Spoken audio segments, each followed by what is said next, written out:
sarayın olur. Çak bilekler aylanıp tok gelir. Bu cahanın işleri acayip sırdır. Eteğine kimler var yok kim bilir. Bu dünyanın işlerini kim bilir. Sular ketip astideki taş kalır. Kim patsa çıkıp yine gün gelir.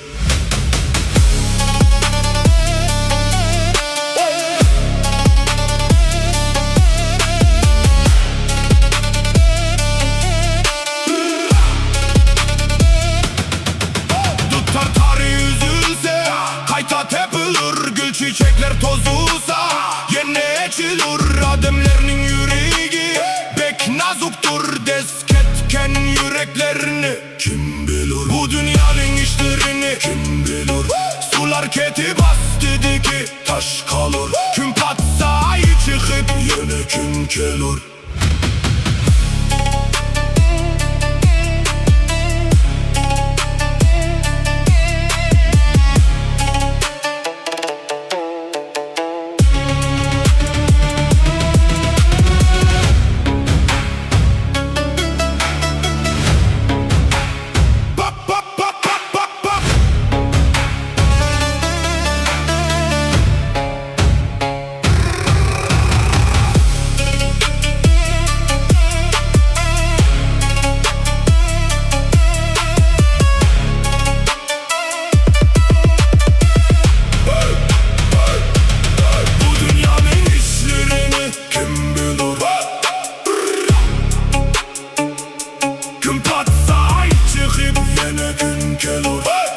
Bu alemin kısmetini kim bilir.